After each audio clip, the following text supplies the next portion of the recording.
So NIS2 is focusing on cybersecurity of entities, and the CRA is focusing on cybersecurity for products with digital elements.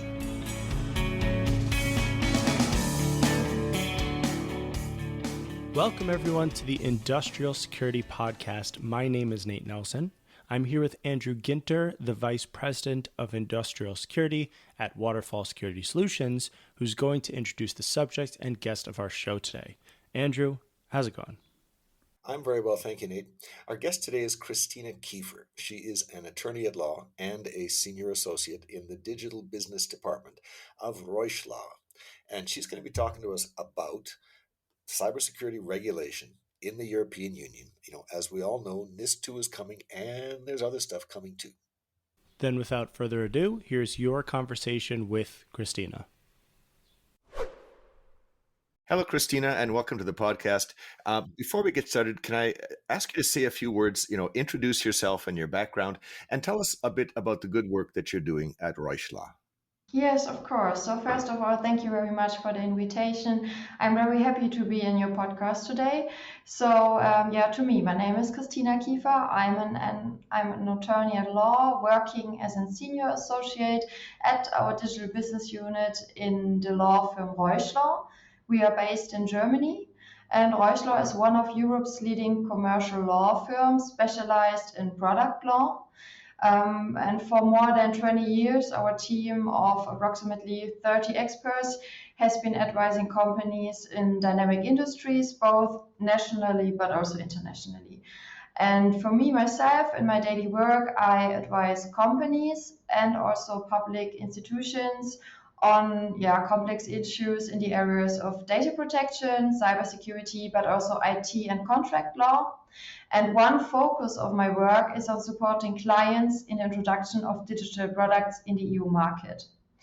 And also looking at the field of cybersecurity and IT law.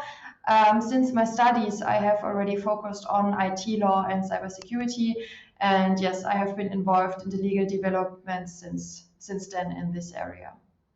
And our topic is, the law in Europe for cybersecurity, its regulation. The big news in Europe is, of course, NIS2.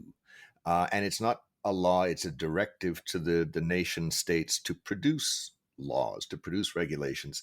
So every country is going to have its own laws. Can I ask you for an update? How's that going? Who's got the law? I thought there was a deadline. Do the nations of Europe have this covered, or is it still coming?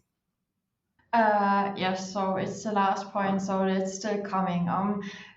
Some countries have already transposed the NIS2 directive into national law, but also a lot of countries are still in the developing and the transposition period. And that's very confusing, because the NIS2 directive is already or has already been in force since January 2023. And also the deadline for the EU member states to impose the NIS2 directive into national law was the October 2024. So because of that, because of a lot of member states haven't transposed the NIS2 directive into national law, the EU Commission has launched an infringement proceeding against 23 member states last fall in 2024. And this has led to some movements in some EU member states. So as of now, 10 countries have fully transposed NIS2 international law. So for example, Belgium, Finland, Greece, or Italy. And then another 14 countries have published at least some draft legislation so far. And there you can call Bulgaria, Denmark, and also Germany. And then there are also two countries, it's Sweden and Austria, and those two EU member states, they have not published neither a draft or also a final national law. So there we have no public information available on their implementation status yet. Someone watching this from the outside with a command of English and a very limited command of German. Is there sort of a standard place that a person like me looking at this from the outside could go to find all this stuff? Or is it on every country's national website in a different language, in a different location? Is there any central repository of these rules? No, not yet at least. Maybe there will be some private websites where you can find all the different implementation informations. But until now, when you are a company, either EU, within the EU or outside the EU, when you are providing your services into the EU market, you have to fulfill with the NIS2 directive, and this means you have to fulfill with the national laws in each EU member states. And this is a big challenge for all international companies because they have to check each national law of each EU member states, and they have to check if they fall under the scope of application. And what is also very important that the different national laws have different obligations. So the NIS2 directive has a minimum standard which all national legislators have to fulfill. But on top of this, some EU member states have imposed more obligations, or a portal for registration, or new reporting obligations. So you have to check for each EU member state. But here we can also help, because we see in our daily work that this is a very, very hard challenge for companies to check all the laws and to also understand all the national laws. We offer a NIS2 implementation guide where you can get regularly updates on and an overview of how the different EU member states have transposed NIS2. And yes, in addition to this, we also have a NIS2 reporting and obligation guide, especially looking at the reporting and registration obligations to see where you have to register in each EU member state. So you can book our full guide, but we also post some overviews on LinkedIn and in our newsletter. You touched on the goal of NIS2 was to increase consistency among the nation states of Europe in terms of their cyber regulations, and in my understanding, to increase the strength of those regulations across the board. How's that coming? Are the regulations that are coming out stronger than we saw with NIS2? And, are they consistent? Well, it's correct that the idea behind NIS2 or the NIS2 directive was to create a stronger and also more consistent cybersecurity framework across the whole EU and the EU market. And also, the NIS2 directive should also cover a broad set of sectors for regulated companies, so there should be some consistency within the EU. But it's an EU directive and not an EU regulation. So this means the NIS2 directive sets only a minimum standard to all EU member states that they can then transpose into national law. And that's why the EU member states are allowed also to go beyond if they want to. And some of the EU member states have already done this. So what we're seeing right now, looking at the national laws which have already been enacted and also looking at the draft of some national laws, we see quite a mixed picture. So we don't see a whole consistency, what a lot of companies were hoping for. We see more like a mixed picture with some countries, like Belgium again, for example. They have pretty much stuck to the core of the directive and haven't added much on top. So there you are also, for you as a company, you can ensure when you're looking at NIS2 directive, or when you have already looked at NIS2 directive, you can be positive that you also fulfill the requirements of the law of Belgium.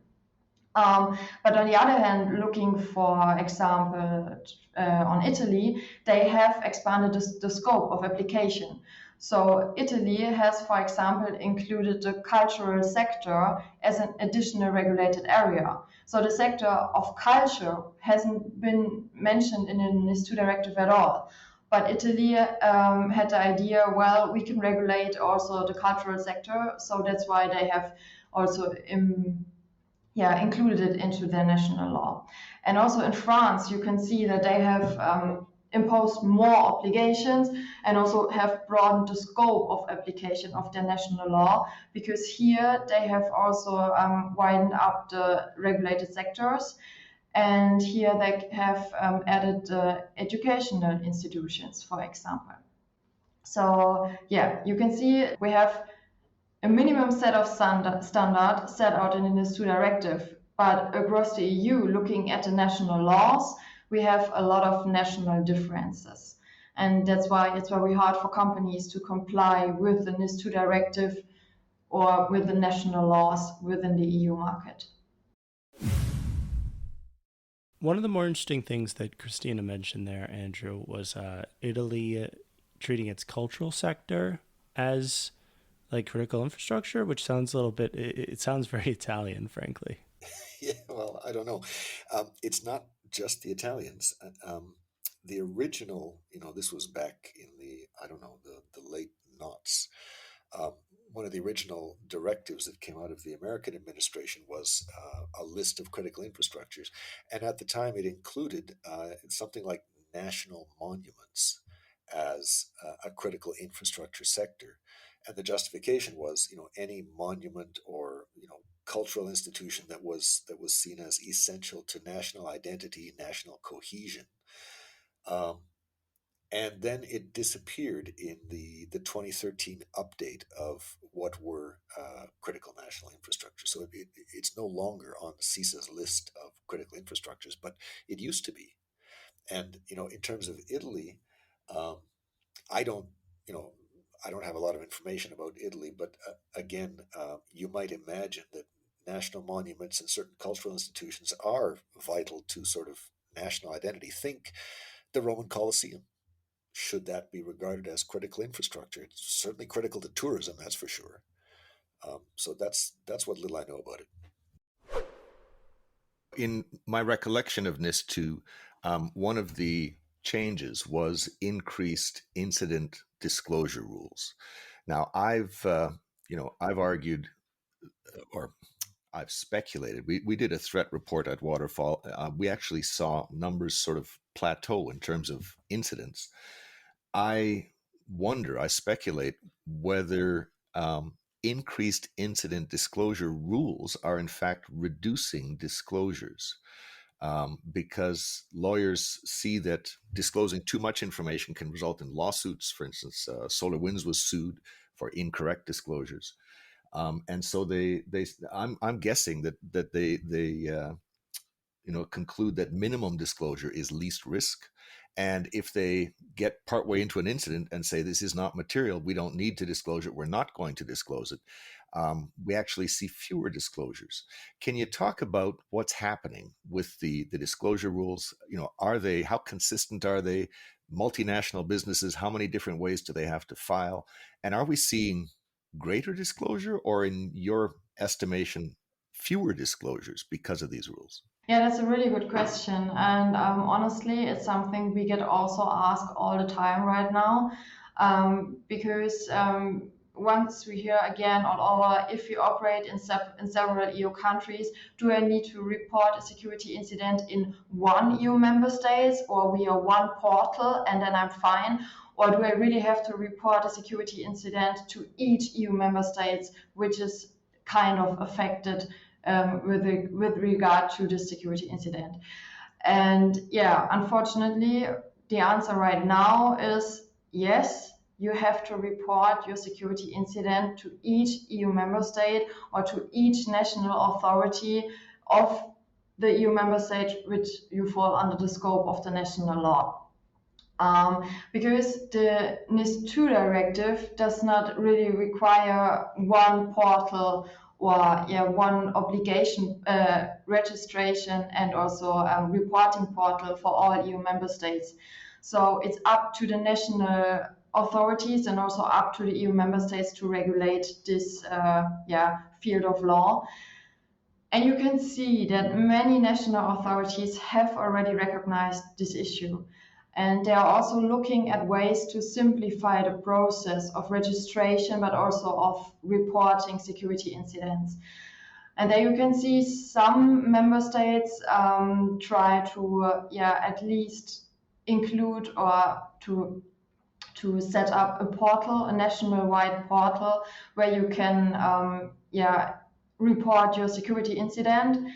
Some other national authorities go even further. they say they implement a scheme or structure where you only have to report to them, and then they will transfer the report to the other relevant EU authorities.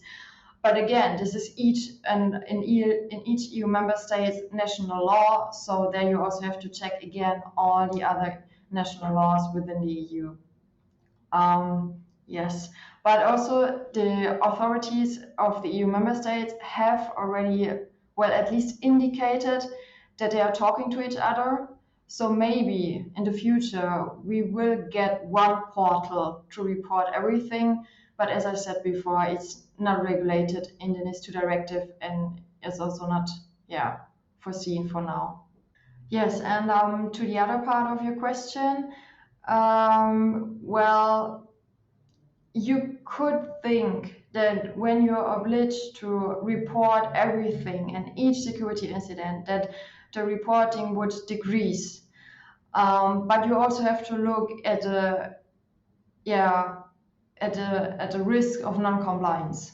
And the risks are very high because the NIS2 directive is imposing high sanctions and also a lot of authority measures, authority market measures. And that's why in the daily consulting work, it's better to say, please report an incident, because also the national authorities communicate this to the companies. They say, please report something, because then we can work together. So the focus of the national authorities, at least in Germany, we see right now is they want to cooperate together. They want to ensure a cyber secure environment and a cyber secure EU market. So the focus is to report something that they can work on together, and that's why it would be better to report. And I would say maybe we get also an increase of reporting. I'm a little confused by your answer. The rules that I'm a little bit familiar with are the American Securities and Exchange Commission rules. And those rules mandate that any material incident must be reported to the public. Any incident that might cause a reasonable investor to either buy or sell or put a sign of value to shares in a company, which means non-material incidents can be kept quiet.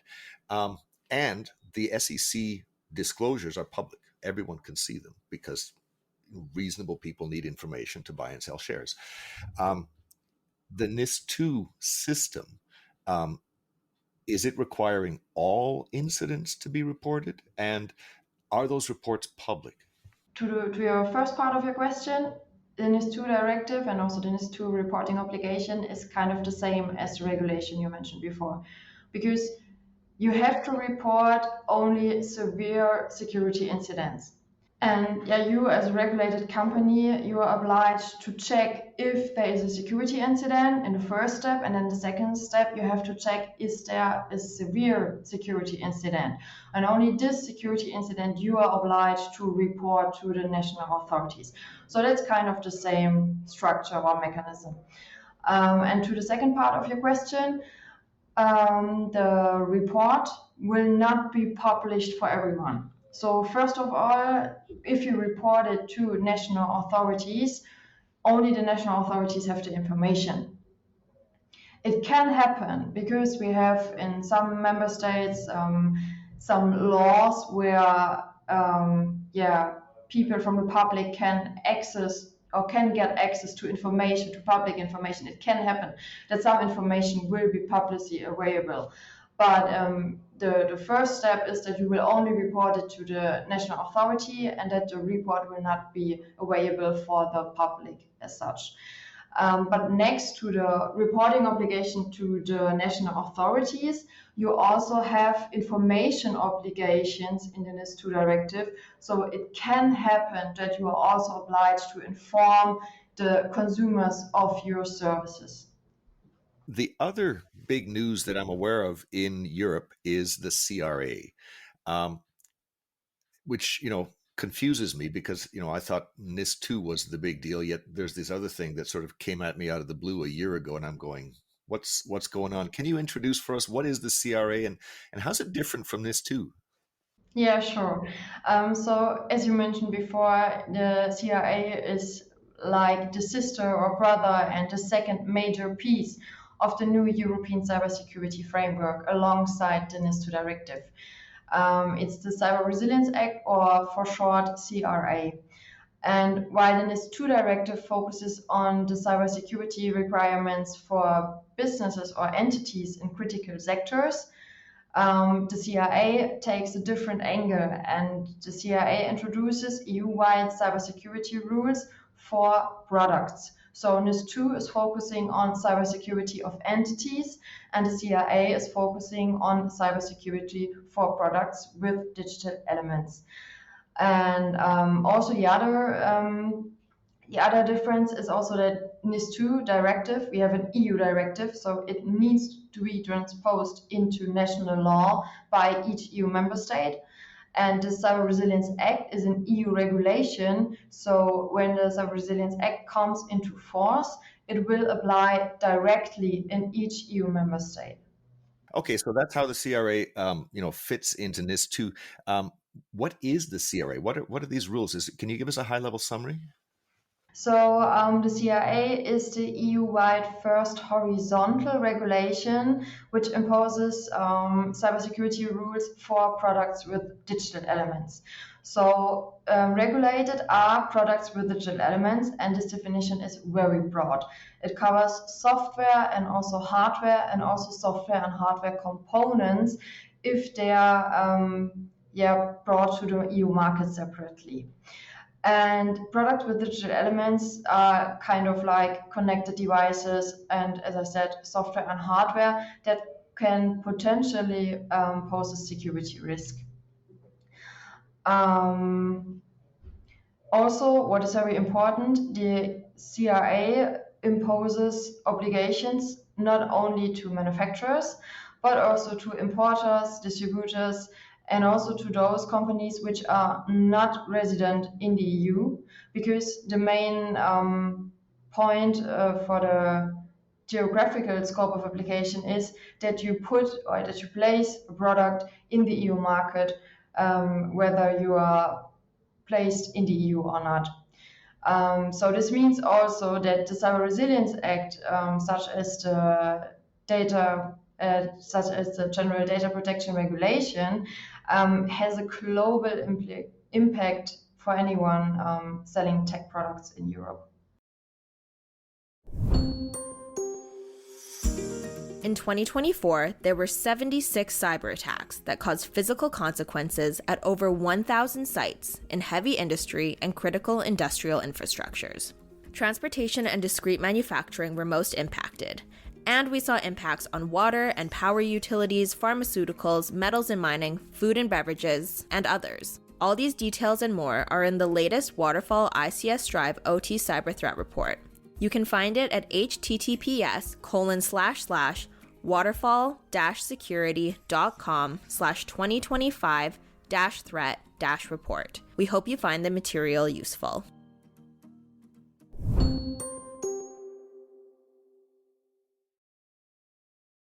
So let me jump in real quick here, Nate. What Christina's described here, the CRA, the scope applies to all digital products sold in Europe. To me, the CRA is, in my estimation, and she's going to explain more in a few minutes, it's probably the strictest cybersecurity regulation for products generally in the whole world. It sounds to me like this might become just like GDPR. This was a European regulation that came through a few years ago. It had to do with marketing and the use of private information, in particular my email, and sending it. Basically, it was like an anti-spam act. It's the strictest in the world, and everybody who has any kind of worldwide customer base, which is almost everybody in the digital world that's sending out marketing emails, is now following the GDPR pretty much worldwide, because it's just too hard to apply one law in one country and one law in the other. So what you do is you pick the strictest that you have to comply with worldwide, which is the GDPR, and you do that worldwide instead of trying to figure out what's what. It sounds to me like the CRA could very well turn into that kind of thing. It might be the thing that all manufacturers that embed a CPU in their product have to follow worldwide, because it's just too hard to change what they do in one country versus another. Okay, so can you dig a little deeper? I mean, an automobile, you buy a new automobile from the dealership. My understanding is that it has, 250, 300, maybe 325 CPUs in it, all of them running software. It would seem to me that a new automobile is covered by the CRA. What are the obligations of the manufacturer? What should customers like me expect in automobiles that might be different because of the CRA? First of all, looking at your example, automobiles are not covered by the CRA because the CRA has some exemptions. And the CRA says we are not regulating products with digital elements, which are already regulated by specific product safety laws. And here, looking at the automotive sector, we have for sure in EU very strong and very specialized regulation for product safety of cars and so on. So just for your example. But looking at other products with digital elements, for example, wearables or headphones, smartphones, for example, you can say that there are kind of 5 core obligations for manufacturers in the CRA. So the first obligation is compliance with NIS2, which means you have to fulfill a list of cybersecurity requirements. And you don't only have to fulfill those cybersecurity requirements, but you also have declare and show compliance with NIS2 of the CRA. So it's a conformity assessment you have to undergo. The other obligation, so number 2, is cyber risk assessment. If you are a manufacturer of a product with digital elements, you are obliged to assess cyber risks, and not only during the development and the construction of your product, and also not only during the placing of your product to the EU market, but throughout the whole product life cycle. So if you have a product and you have it already placed on the market, you are obliged to undergo cyber risk assessments. Then looking at the third obligation, it's free security updates.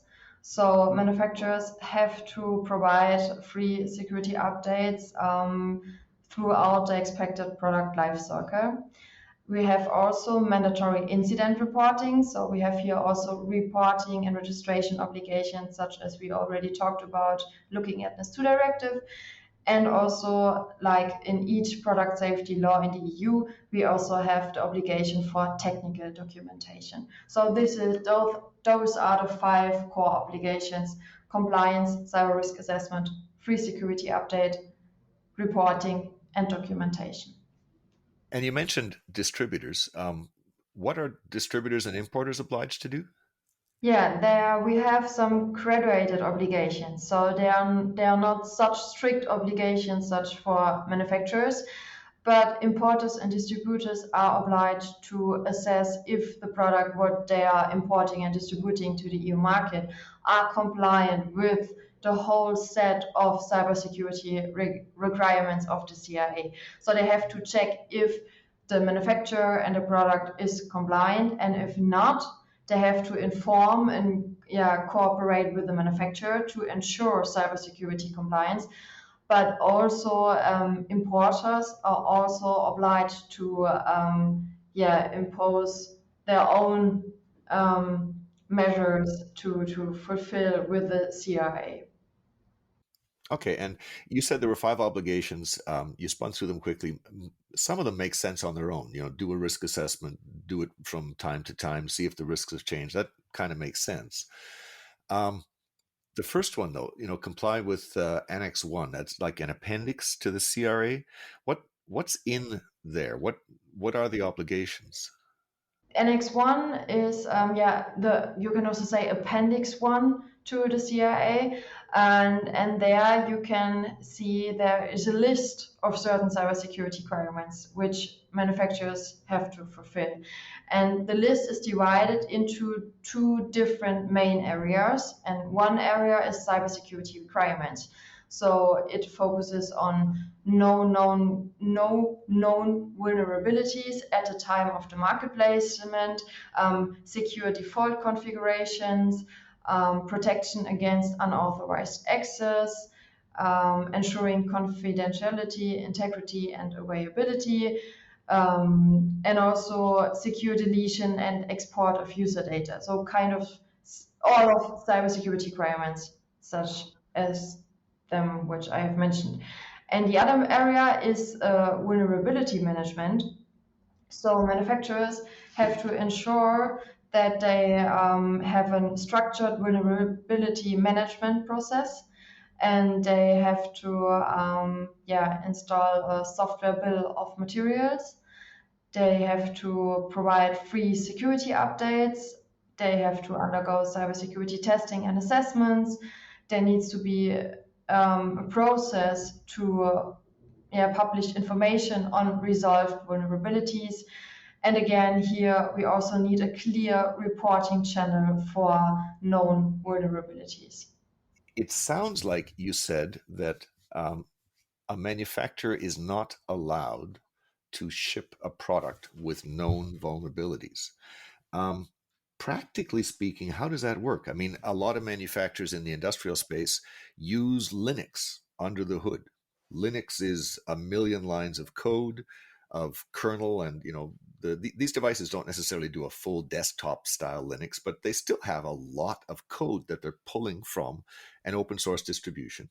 And in these millions of lines of code, from time to time, people discover vulnerabilities, and they get announced. And so it's almost a random process. Do I have to suspend shipments the day that a Linux vulnerability comes to light until I can get the thing patched, and then 3 days later start shipments again? Practically speaking, how does this zero known vulnerabilities requirement work? Basically, it is like, as you said, because the Cyber Resilience Act focus on known or no known vulnerabilities, not only in your product, but also in the whole supply chain. So the Cyber Resilience Act focuses not only on products with digital elements, but also focusing on the cybersecurity of the whole supply chain. So this means looking at NX1 and the cybersecurity requirements, products with digital elements may only be placed on the EU market if they don't contain any known exploitable vulnerabilities. So it's not any vulnerability, but it's any known exploitable vulnerability. That is a clear requirement under Annex 1. And also, when you're looking at making a product available on a market, that doesn't just mean selling it. It includes any kind of commercial activity. And also, what is also a very good question also in our daily work, looking at making a product available on the market, a lot of companies say, well, I have a batch of products. So, and if I have placed this batch of products on the EU market, I have already placed the product on the market. So I can also place the other products of this batch also in the future. But it is not correct, because looking at EU product safety law, the regulation is focusing on each product. So looking at these requirements, you can say, first of all, you really have to check your own product, your own components, but also the products and the components you are using from the supply chain, and you have to check if there are any known exploitable vulnerabilities. So you have to impose a process to check the known vulnerabilities, and also to impose mechanisms to fix those vulnerabilities. And if you have products already on the market, you don't have to recall them, because first of all, it's okay if you have a vulnerability management which is working and where you can fix those vulnerabilities. And when you have products already in the shipment process, There it's up to each company to assess if they have to recall the products in the shipment process, or if they say, okay, we leave it in the shipment process because we know we can fix the vulnerability within 2 or 3 days. So in the end, it's kind of a risk-based approach, and each company has to assess what measurements are applicable and also necessary. So that makes a little more sense. I mean, the Linux kernel and sort of core functions, in my, I don't have the numbers, but I'm guessing that you're going to see a vulnerability every week or two in that large set of software. And if that's part of a router that you're shipping, or part of a firewall that you're shipping, or part of any kind of product that you're shipping, does it make sense that you discover the exploitable vulnerability on Thursday and you have to suspend shipment until 3 weeks out, when you have incorporated the vulnerability in your build and you've repeated all of your product testing, which can be extensive, and by the time you're ready to ship that fix, 2 other problems have been developed, and now you can't ship until it sounds like it's not quite that strict. It's not, that scenario sounds like nonsense to me. It would never work. You're saying that there is some flexibility to do reasonable things to keep bringing product to market as long as you're managing the vulnerabilities over time. Is that fair? Yes, that's right. Because in the CRA we have a risk-based approach, and also you have to the basis for each measure you have to impose under the CRA is your cyber risk assessment. So you have to check what kind of product am I using or am I manufacturing, which kind of product am I right now placing on the EU market, what are the cybersecurity risks right now, and also what are the specific cybersecurity risks of this known vulnerability. And then you have to check, do I have a process? Do I have a process imposing appropriate measures to fix those vulnerabilities? And if I have appropriate measures to fix the vulnerabilities in a reasonable, timely manner, then it's not then you are not obliged to recall the product itself. But at the end, looking at a risk-based approach,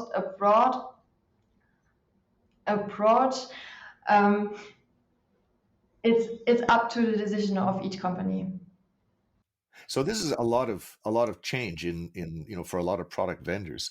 Can I ask you, how's it going? Is it working? Are the vendors confused? Do you have any sort of insight into how it's going? So what we're seeing right now, a lot of companies, both manufacturers but also suppliers, are getting ahead of the curve when it comes to the Cyber Resilience Act, because they see that there's a change and there will be new strict obligations, not only on manufacturers but also in the whole supply chain. So suppliers, distributors, importers are also coming to us and asking if they are under the scope of the CRA. So this is the first point. If you're a distributor or an importer, you already have to check if you and your company itself falls under the scope of the CRA. And if it is like this, then you are already obliged to ensure all the obligations of the CRA.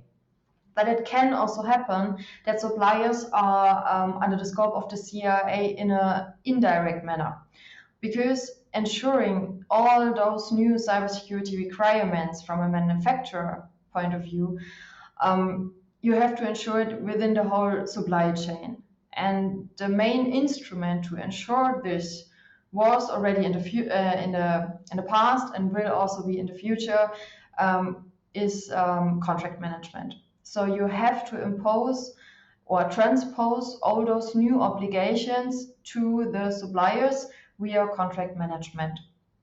And there we see different reactions, but there's definitely a growing awareness that cybersecurity needs to be addressed contractually, especially in relation to the CRA obligations. And looking at the contract negotiations. Of course, we have some negotiations with the suppliers. And one of the main point which is negotiated is the regulation of enforcement. Because when you have contractual management looking at cybersecurity requirements, you can not only transpose those obligations to the suppliers, but you also have rules on enforcing those new contractual obligations. For example, contractual penalties. And there we see that contractual penalties often sparks some debate during negotiations. But to sum up, in practice, we've always been able to find a balanced solution that works for all parties involved. I suppose I could think about any number of potentially trivial electronics products, Andrew, but let's say that I or my neighbor has a smart fridge, a fridge with a computer on it. I generally assume that those devices don't even really have security in mind at all, and a security update is like so far from the universe of how anyone would interact with such a device. And now we're saying that that kind of thing is going to be regulated in these ways? I think the short answer is yes. You might ask, what good does this regulation do for a fridge? And, I think about this sometimes. I think the answer is it depends.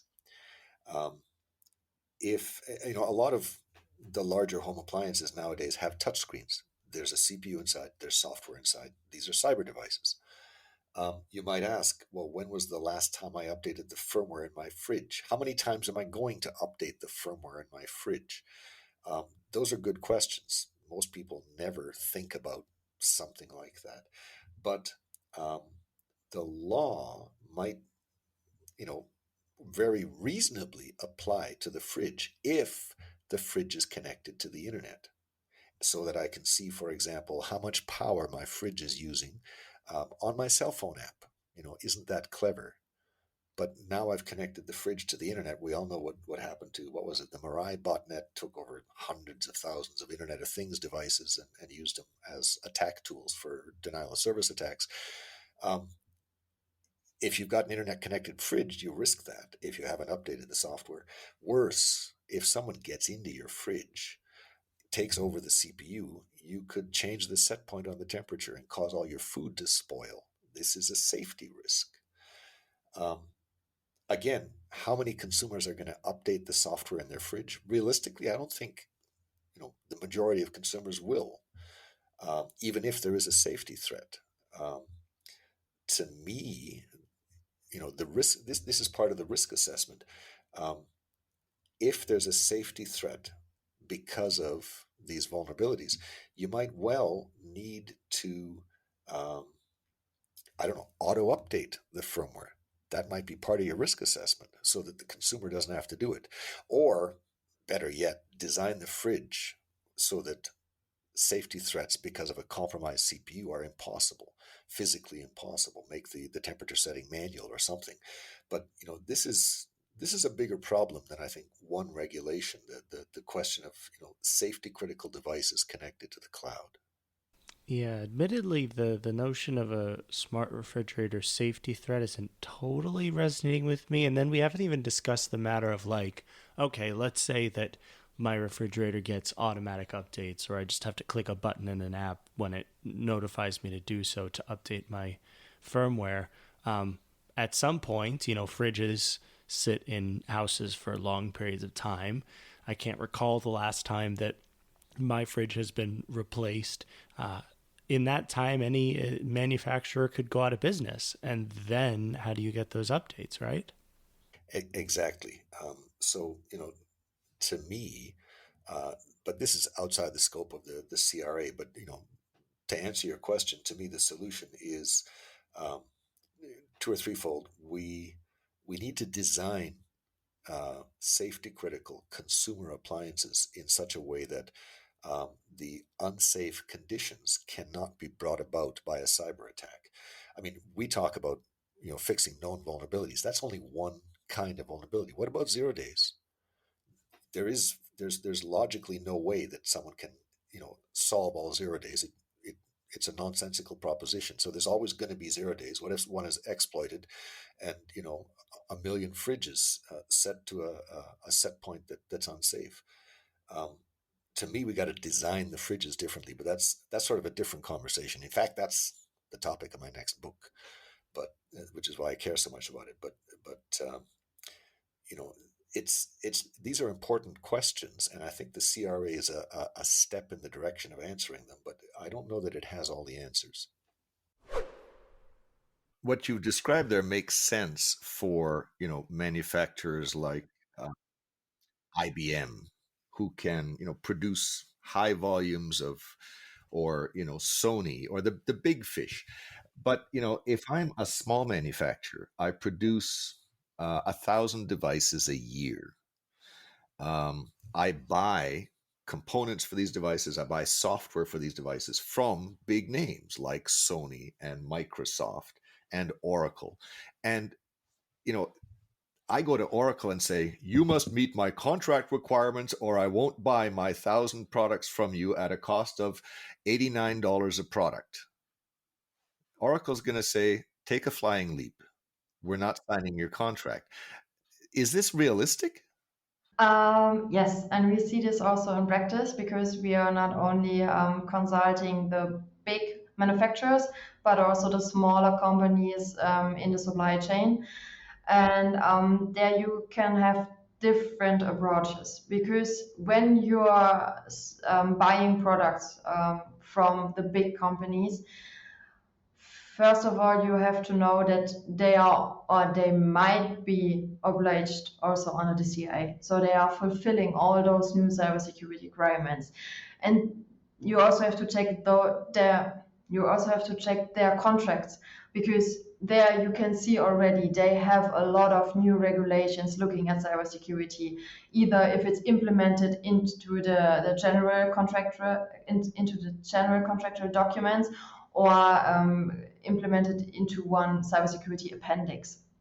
So you see all the companies are looking at the Cyber Resilience Act, and then they are taking measures and also looking at their contract management.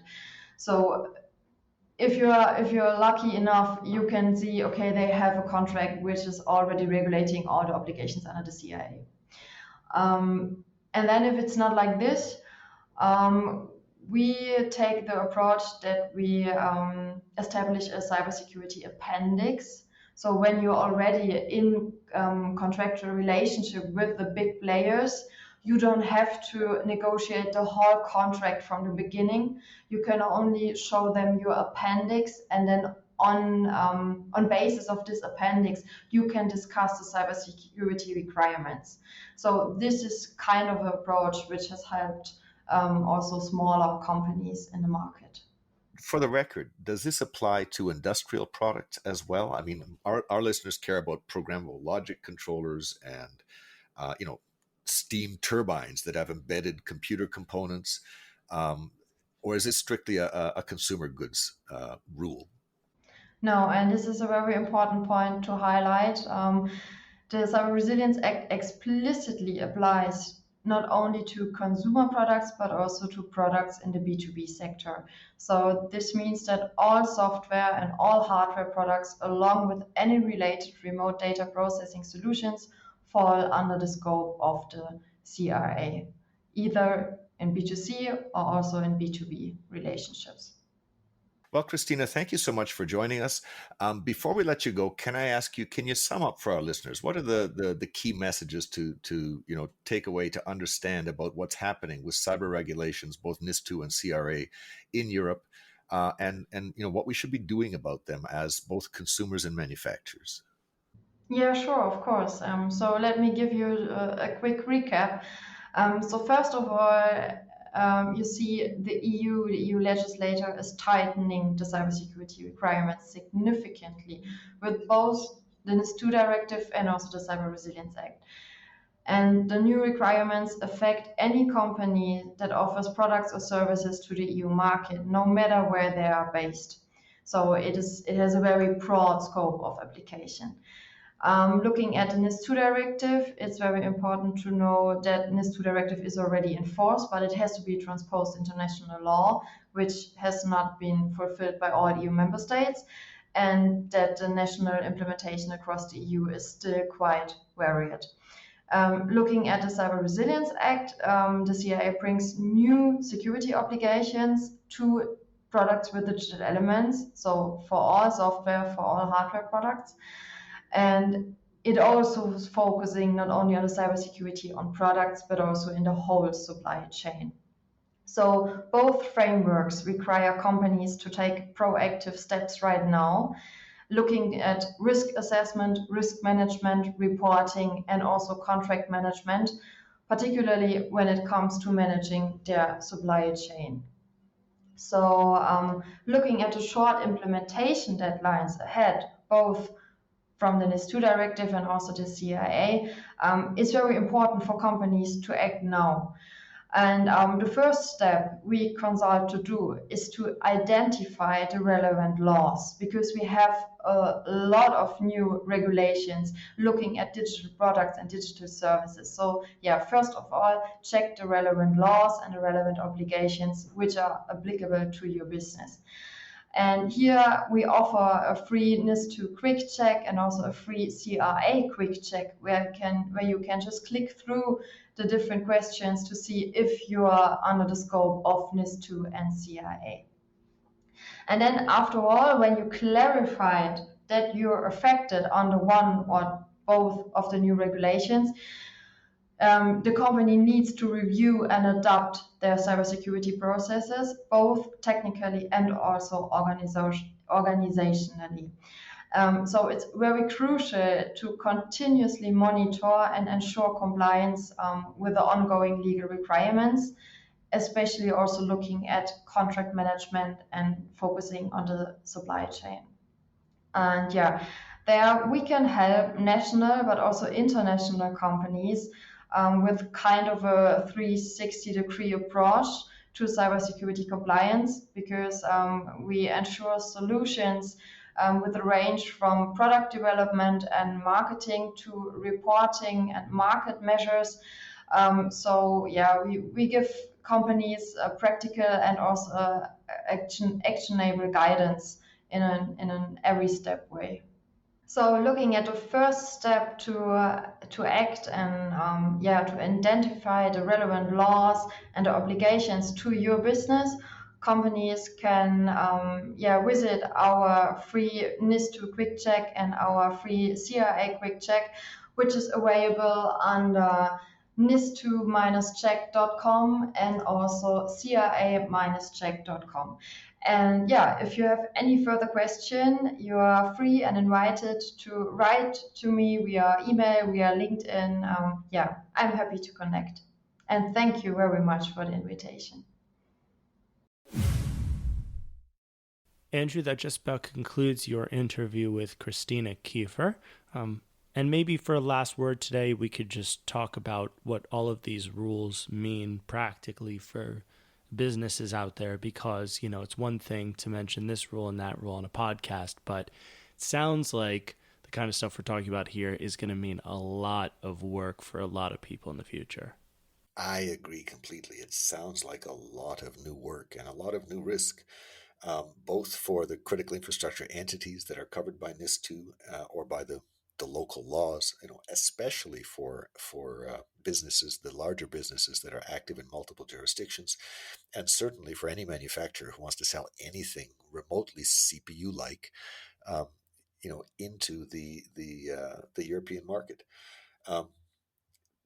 It sounds like a lot of work, but I have some hope that it's also, because it's such a lot of work, it's also a business opportunity. And we're going to see entrepreneurs and service providers and even technology providers out there providing services and tools that will automate more and more of this stuff, so that not every manufacturer and every critical infrastructure provider in the European Union or in the world selling to the European Union, not every one of them has to invent all of this, the answers to these new rules by themselves. Well, thank you to Christina for elucidating all of this for us. And Andrew, as always, thank you for speaking with me. It's always a pleasure. Thank you, Nate. This has been the Industrial Security Podcast from Waterfall. Thanks to everyone out there listening.